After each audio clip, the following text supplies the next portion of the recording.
নমস্কার। গল্পের আশিয়ানায় আরও একবার সবাইকে স্বাগত। আচ্ছা বলুন তো, ধর্ম বড় না মানুষ বড়, না মানুষের মনুষ্যত্ব বড়? মানব ধর্মই যে শ্রেষ্ঠ ধর্ম। আজকের এই গল্পে কবিগুরু রবীন্দ্রনাথ ঠাকুর হয়তো সে বার্তাই আমাদেরকে দিতে চেয়েছেন। শুরু করছি আজকের গল্প, মুসলমানের গল্প। সঙ্গে থাকবেন। তখন অরাজকতার চরগুলো কণ্টকিত করে রেখেছিল রাষ্ট্রশাসন। অপ্রত্যাশিত অত্যাচারের অভিঘাতে দোলায়িত হতো দিনরাত্রি। দুঃস্বপ্নের জাল জড়িয়েছিল জীবনযাত্রার সমস্ত ক্রিয়াকর্মে। গৃহস্থ কেবলই দেবতার মুখ তাকিয়ে থাকত।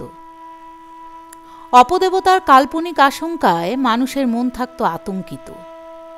মানুষ হোক আর দেবতাই হোক, কাউকে বিশ্বাস করা কঠিন ছিল।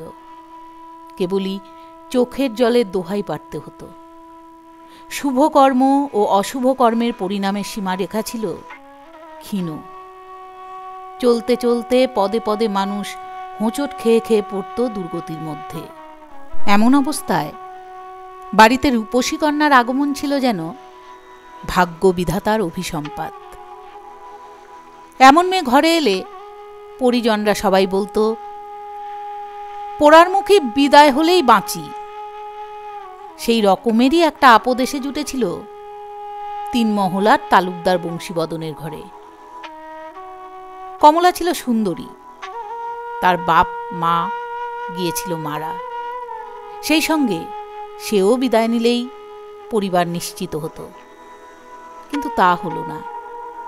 তার কাকা বংশী অত্যন্ত স্নেহে, অত্যন্ত সতর্কভাবে এতকাল তাকে পালন করে এসেছে।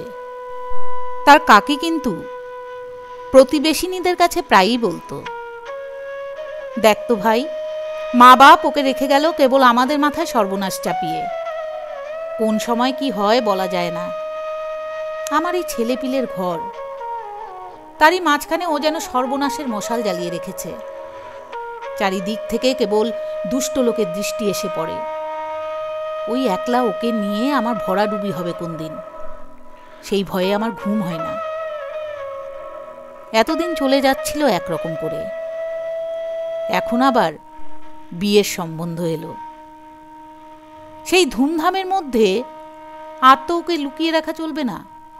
ওর কাকা বলতো, সেই জন্যই আমি এমন ঘরে পাত্র সন্ধান করছি যারা মেয়েকে রক্ষা করতে পারবে। ছেলেটি মোচাখালীর পরমানন্দ শেঠের মেঝো ছেলে। অনেক টাকার তবিল চেপে বসে আছে। বাপ মূলেই তার চিহ্ন পাওয়া যাবে না। ছেলেটি ছিল বেজায় শৌখিন। বাজ পাখি উড়িয়ে, জুয়ো খেলে, বুলবুলের লড়াই দিয়ে খুব বুক ঠুকেই টাকা ওড়াবার পথ খোলসা করেছিল। নিজের সম্পদের গর্ব ছিল তার খুব। অনেক ছিল মাল। মোটা মোটা ভোজপুরি পালোয়ান ছিল, সব বিখ্যাত লাঠিয়াল। সে বলে বেড়াতো, সমস্ত তল্লাটে কোন ভগ্নিপতির পুত্র আছে যে ওর গায়ে হাত দিতে পারে? মেয়েদের সম্বন্ধে সে ছেলেটি বেশ একটু শৌখিন ছিল। তার এক স্ত্রী আছে, আরেকটি নবীন বয়সের সন্ধানে সে ফিরছে। কমলার রূপের কথা তার কানে উঠল। শেঠ বংশ খুব ধনী, খুব প্রবল। ওকে ঘরে নেবে এই হলো তাদের পণ। কমলা কেঁদে ফেলে, কাকামণি, কোথায় আমাকে ভাসিয়ে দিচ্ছ? তোমাকে রক্ষা করবার শক্তি থাকলে চিরদিন তোমাকে বুকে করে রাখতুম, জানো তো মা। বিবাহের সম্বন্ধ যখন হলো তখন ছেলেটি খুব বুক ফুলিয়ে এলো আসরে। বাজনা বাদ দিয়ে সমারোহের অন্ত ছিল না। কাকা হাত জোর করে বললে, বাবাজি, এত ধুমধাম করা ভালো হচ্ছে না, সময় খুব খারাপ। শুনে সে আবার ভগ্নিপতির পুত্রদের আস্পর্ধা করে বললে, দেখা যাবে, কেমন সে কাছে ঘেঁষে। কাকা বললে, বিবাহ অনুষ্ঠান পর্যন্ত মেয়ের দায় আমাদের, তারপর মেয়ে এখন তোমার। তুমি ওকে নিরাপদে বাড়ি পৌঁছবার দায় নাও। আমরা এ দায় নেবার যোগ্য নই, আমরা দুর্বল। ও বুক ফুলিয়ে বললে, কোনো ভয় নেই। ভোজপুরি দারোয়ানরা গোঁফ চারা দিয়ে দাঁড়ালে সব লাঠি হাতে। কন্যা নিয়ে চললেন বর সেই বিখ্যাত মাঠের মধ্যে, তালতড়ির মাঠ। মধুমোল্লা ছিল ডাকাতের সর্দার। সে তার দলবল নিয়ে রাত্রি যখন 2 প্রহর হবে মশাল জ্বালিয়ে হাঁক দিয়ে এসে পড়ল। তখন ভোজপুরীদের বড় কেউ বাকি রইল না। মধুমোল্লার ছিল বিখ্যাত ডাকাত, তার হাতে পড়লে পরিত্রাণ নেই। কমলা ভয়ে চতুর্দোলা ছেড়ে ঝোপের মধ্যে লুকোতে যাচ্ছিল। এমন সময় পিছনে এসে দাঁড়ালে বৃদ্ধ হবির খাঁ। তাকে সবাই পয়গম্বরের মতোই ভক্তি করত। হবি সোজা দাঁড়িয়ে বললে, বাবা সকল, তফাৎ যাও, আমি হবির খাঁ। ডাকাতরা বললে, খাঁ সাহেব, আপনাকে তো কিছু বলতে পারবো না, কিন্তু আমাদের ব্যবসা মাটি করলেন কেন? যাই হোক, তাদের ভঙ্গ দিতেই হলো। হবির এসে কমলাকে বললে, তুমি আমার কন্যা, তোমার কোনো ভয় নেই। এখন এই বিপদের জায়গা থেকে চলো আমার ঘরে। কমলা অত্যন্ত সংকুচিত হয়ে উঠল।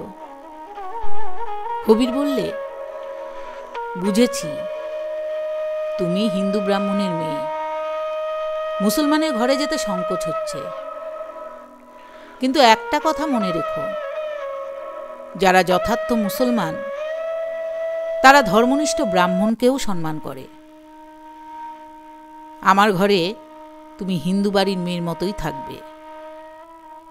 আমার নাম হবির খাঁ, আমার বাড়ি খুব নিকটে। তুমি চলো, তোমাকে আমি খুব নিরাপদে রেখে দেব। কমলা ব্রাহ্মণের মেয়ে, সংকোচ কিছুতে যেতে চায় না। সেই দেখে হবির বললে, দেখো, আমি বেঁচে থাকতে এই তল্লাটে কেউ নেই যে তোমার ধর্মে হাত দিতে পারে। তুমি এসো আমার সঙ্গে, ভয় করো না। হবির খাঁ কমলাকে নিয়ে গেল তার বাড়িতে। আশ্চর্য এই, মুসলমান বাড়ির 8 মহলা বাড়ির 1 মহলে আছে শিবের মন্দির আর হিন্দুয়ানির সমস্ত ব্যবস্থা। একটি বৃদ্ধ হিন্দু ব্রাহ্মণ এলো। সে বললে, মা, হিন্দুর ঘরের মতো এ জায়গা তুমি জেনো, এখানে তোমার জাত রক্ষা হবে। কমলা কেঁদে বললে, দয়া করে কাকাকে খবর দাও, তিনি নিয়ে যাবেন। কবির বললে, বাছা, ভুল করছো। আজ তোমার বাড়িতে কেউ তোমাকে ফিরে নেবে না, তোমাকে পথের মধ্যে ফেলে দিয়ে যাবে। না হয় একবার পরীক্ষা করে দেখো। হবির খাঁ কমলাকে তার কাকার খিড়কির দরজা পর্যন্ত পৌঁছে দিয়ে বললে, আমি এখানেই অপেক্ষা করে রইলুম। বাড়ির ভিতর গিয়ে কাকার গলা জড়িয়ে ধরে কমলা বললে, কাকামণি, আমাকে তুমি ত্যাগ করো না। কাকার 2 চোখ দিয়ে জল পড়তে লাগলো। কাকি এসে দেখে বলে উঠল, দূর করে দাও, দূর করে দাও অলক্ষ্মীকে। সর্বনাশিনী, বেজাতের ঘর থেকে ফিরে এসেছিস, আবার তোর লজ্জা নেই?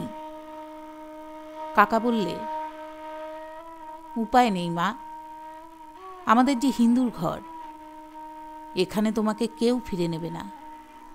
মাঝের থেকে আমাদেরও জাত যাবে। মাথা হেট করে রইল কমলা কিছুক্ষণ। তারপর ধীর পদক্ষেপে খিড়কির দরজা পার হয়ে হবিরের সঙ্গে চলে গেল। চিরদিনের মতো বন্ধ হল তার কাকার ঘরে ফেরার কপাট। হবির খাঁর বাড়িতে তার আচার ধর্ম পালন করবার ব্যবস্থা রইল। হবির খাঁ বললে, তোমার মহলে আমার ছেলেরা কেউ আসবে না, এই বুড়ো ব্রাহ্মণকে নিয়ে তোমার পুজো আর্চা, হিন্দু ঘরের আচার বিচার মেনে চলতে পারবে। এই বাড়ি সম্বন্ধে পূর্বকালের একটু ইতিহাস ছিল। এই মহলকে লোকে বলতো রাজপুতানির মহল।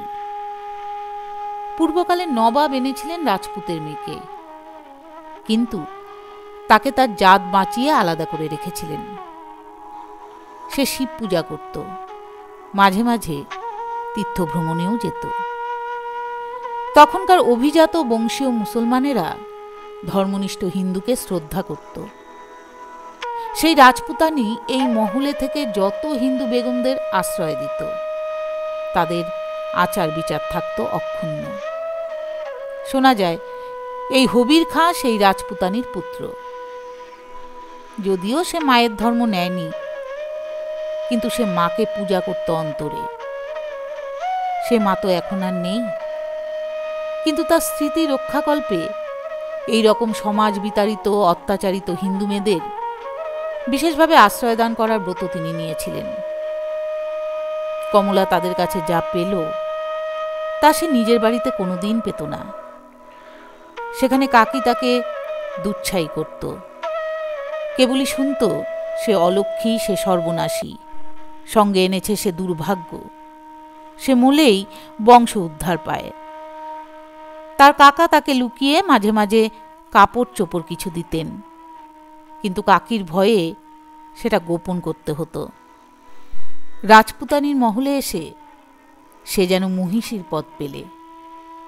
এখানে তার আদরের অন্ত ছিল না।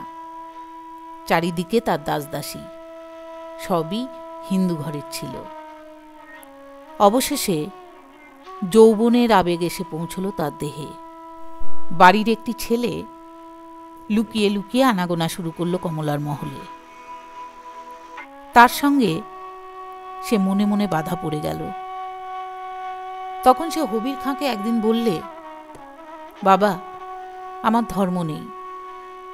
আমি যাকে ভালোবাসি সেই ভাগ্যবানই আমার ধর্ম।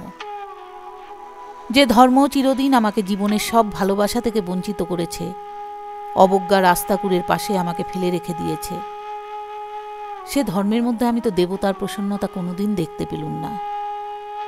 সেখানকার দেবতা আমাকে প্রতিদিন অপমানিত করেছে, সে কথা আজও আমি ভুলতে পারিনি। আমি প্রথম ভালোবাসা পেলুম বাপজান তোমার ঘরে। জানতে পারলুম হতভাগিনী মেয়েরও জীবনের মূল্য আছে। যে দেবতা আমাকে আশ্রয় দিয়েছেন, সেই ভালোবাসার সম্মানের মধ্যে তাকেই আমি পুজো করি। তিনিই আমার দেবতা। তিনি হিন্দুও নন, মুসলমানও নন। তোমার মেজ ছেলে করিম, তাকে আমি মনের মধ্যে গ্রহণ করেছি। আমার ধর্ম কর্ম ওরই সঙ্গে বাধা পড়েছে। তুমি মুসলমান করে নাও আমাকে, তাতে আমার আপত্তি হবে না। আমার না হয় দুই ধর্মই থাকলো। এমনই করে চলল ওদের জীবনযাত্রা।